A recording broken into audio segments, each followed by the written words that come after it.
Shalom, salam sejahtera di dalam nama Tuhan Yesus. Nah, kita akan kembali belajar kebenaran firman Tuhan pada saat ini. Dan saya ingin saudara melihat sebuah tayangan video dari seorang penceramah asal India. Saudara pasti pernah mendengar namanya, Zakir Naik. Penceramah ini dicari oleh negara asalnya karena ia dianggap menebarkan kebencian, perpecahan. Karena apa? Dalam ceramah-ceramahnya sebagai seorang muslim yang seharusnya ia lebih banyak berdakwah, lebih banyak berbicara tentang agamanya, tetapi ia malah berbicara tentang agama orang lain. Bukan hanya itu, berbicaranya bukan sesuatu yang positif, baik dalam arti menumbuhkan kesalingpahaman, kesadaran bahwa dalam perbedaan kita bisa bersama-sama merajut tali persaudaraan. Tidak demikian, tetapi selalu menyerang ajaran agama orang lain untuk menunjukkan, membuktikan agamanya yang paling benar. Nah, contohnya dalam video berikut bisa kita saksikan. The second is John chapter 3 verse number 16. For God so loved the world that he gave his only begotten son, so whosoever shall believe in him shall not die but have everlasting life. That's right. Sister, simple question.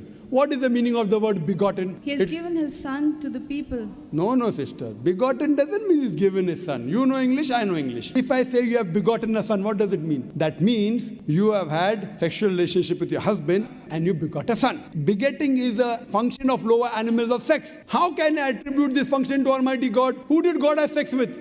Nah, dalam video tadi dia mempersoalkan ketika ada seorang penanya, orang Kristen, mengutip Yohanes 3 ayat 16, di mana kita sudah tahu ayatnya. Di sana dikatakan li'annahu hakadha ahaballahu alam, karena begitu besar kasih Allah akan dunia ini sehingga ia mengaruniakan, memberikan anaknya yang tunggal, ibnullahil wahid, supaya siapa yang percaya kepadanya tidak binasa melainkan beroleh hidup yang kekal. Nah, Zakir Naik ini mempersoalkan terjemahan bahasa Inggris dari kata begotten, memperanakkan, yang ia memaknai, ya kan, memojokkan penanya Kristen ini bahwa kata itu artinya memperanakkan secara fisik, biologis, di mana ia kemudian menyimpulkan sendiri bahwa Tuhan telah melakukan hubungan seksual dengan seseorang dan memperanakkan anak secara fisik, secara biologis. Nah, tentu hal ini tidak ada dalam keyakinan iman Kristen, dan kita bisa melihat sejauh mana pemahaman Zakir Naik tentang kekristenan. Jadi tidak pantas ia dijuluki pakar kekristenan, pakar ilmu perbandingan agama. Hanya karena soal terjemahan itu saja ia tidak memahami ajaran iman Kristen. Bagaimana mungkin kita bisa menganggap dia seorang pakar agama-agama? Ini hal yang sangat mendasar dalam kekristenan. Sebutan tentang anak Allah bagi Yesus dalam iman Kristen itu sama sekali tidak bermakna biologis. Karena memang dalam kekristenan Allah itu lam yalid walam yulad. Kalau saya boleh meminjam istilah Quran, dia memang tidak beranak dan tidak diperanakkan secara biologis. Anda tahu kan konteks atau asbabun nuzul ayat-ayat itu pada mulanya untuk mengkritik keyakinan kafir di Mekah bahwa Allah itu punya anak, Allat, Al-Uzza, Al-Manah, di mana keyakinannya tidak ada dalam kitab suci, baik itu tanah, yakni perjanjian lama, maupun kitab suci perjanjian baru. Sebutan anak Allah itu sudah dipahami oleh orang Yahudi, tidak bernuansa biologis. Umat Allah juga disebut sebagai anak-anak Allah, Bene Elohim. Itu biasa. Ungkapan menunjukkan relasi, kedekatan, tidak bermakna fisik. Bahkan Mesias itu juga disebut anak Allah, itu juga sesuatu yang biasa. Seperti kalau kita lihat dalam Matius 17, pengakuan Petrus tentang siapa Yesus, apa yang dikatakan oleh Petrus dalam pengakuannya itu, dalam Injil Matius pasal yang ke-17. Injil Matius pasal yang ke-16, apa yang dikatakan oleh Petrus di sana? Di dalam ayat yang ke-16, maka jawab Simon Petrus, engkau adalah Mesias, anak Allah yang hidup. Jadi engkau adalah Mesias, anak Allah yang hidup. Sebutan bahwa Mesias itu adalah anak Allah itu sesuatu yang umum, dipahami dengan baik oleh orang-orang Yahudi pada zaman Yesus. Bahkan ketika saat itu Yesus dihadapkan pada persidangan, imam-imam besar, imam-imam kepala berkata, apakah engkau anak Allah itu, anak dari yang terpuji, Sang Mesias itu? Jadi sudah jamak dipahami oleh orang-orang Yahudi pada zaman Yesus, sebutan anak itu bukan bernuansakan dan bermakna biologis. Nah, si Zakir Naik ini yang memang tidak memahami. Nah, karena itu Anda sebagai, saya berbicara ya untuk kawan-kawan Islam, kawan-kawan umat Islam, jangan mau lagi dibodohin. Anda harus kritis. Apakah benar itu yang diyakini oleh iman Kristen? Nah, iman Kristen tidak pernah meyakini Allah itu punya anak. Kalau saya kutipkan ini ya, tulisan yang merupakan rekaman dialog ini, rekaman dialog dari Patriark Timotius yang hidup di abad ke-8 dengan Khalifah Al-Mahdi, seorang khalifah umat Islam di abad ke-8. Ketika khalifah ini bertanya kepada Timotius tentang keanakan Yesus, apa yang dijawab oleh Timotius? Ya kan, itu bertanya khalifah ini, apakah engkau mengakui bahwa ia dilahirkan dari Maryam? Kemudian apa yang dijawab oleh Patriark Timotius?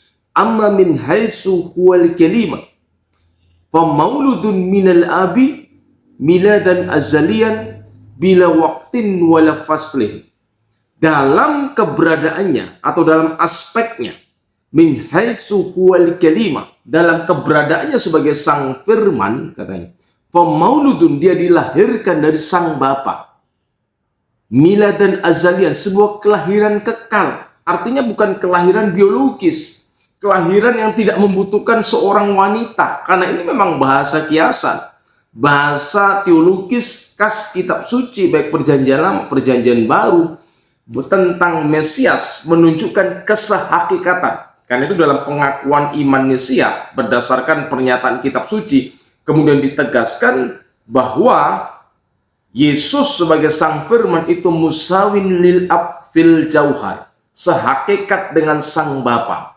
Dalam keberadaannya sebagai sang firman, kalimatullah, firman Allah, logos, hikmat ilahi, ya jelas sehakikat karena firman hikmat Allah itu satu di dalam wujud Allah, sejak kekal, dari kekal, selama-lamanya, tidak diawali oleh waktu. Sebagaimana Allah itu kekal, maka firmannya kekal, ruhnya kekal. Inilah Trinitas. Ini kalau kita kaitkan dengan Trinitas. Jadi makna anak di sini sama sekali tidak bernuansakan dan bermakna biologis seperti yang dipahami oleh Zakir Naik. Tetapi makna metafora menunjuk kesehakikatan. Yang pertama. Yang kedua menunjuk relasi, kedekatan hubungan antara Yesus dengan sang Bapa. Kalau murid-murid orang percaya itu disebut dengan bentuk jamak anak-anak Allah. Tetapi Yesus menyebut dirinya, kitab suci menyebut Yesus sebagai anak Allah, Ibnullah, bentuk tunggal, menunjukkan kesehakikatan, menunjukkan relasinya dengan Dia. Allah dan firman-Nya itu satu hakikat. Nah, jadi sekali lagi ini yang harus dipahami, bahwa sebutan anak di dalam PL maupun perjanjian baru itu sama sekali tidak bermakna biologis. Yang ini bisa kita kembangkan dalam relasi dialog antara Islam dengan Kristen. Misalnya, klaim atau pernyataan bahwa Islam itu meneruskan tradisi kenabian dalam perjanjian lama, perjanjian baru, ya kan, tentunya makna anak Allah ini harus dipahami dan bukan sesuatu yang asing seharusnya. Karena dalam kekristenan sama sekali tidak itu bermakna biologis, tapi bermakna kiasan Alkitabiah, menunjuk keberadaan Yesus sebagai sang firman. Jadi meskipun ini sebenarnya sudah umum, sudah banyak dijelaskan oleh teman-teman muslim, ya tentu edukasi itu kan tidak ada salahnya ketika terus diberikan supaya kita memiliki pemahaman yang benar akan siapa Yesus, yang pada akhirnya akan semakin menumbuh kembangkan iman pengharapan kita kepada Yesus, Tuhan dan Juru Selamat kita. Nah, terlebih kalau saudara menyaksikan, saudara ditanya oleh orang-orang di luar iman Kristen, Anda bisa menjelaskan. Dan kita juga bisa menunjukkan bahwa apa yang seringkali dibanggakan, diagung-agungkan sebagai, wah ini kebanggaan, ini apologet Islam, ternyata tentang hal yang sangat dasar dalam kekristenan sama sekali tidak memahami dengan baik, bahkan cenderung menyesatkan. Nah, karena itu apa yang saya sampaikan ini kiranya menjadi bahan perenungan dan menjadi berkat bagi saudara semua untuk terus bertumbuh dalam iman pengharapan di dalam Kristus. Amin. Tuhan Yesus memberkati.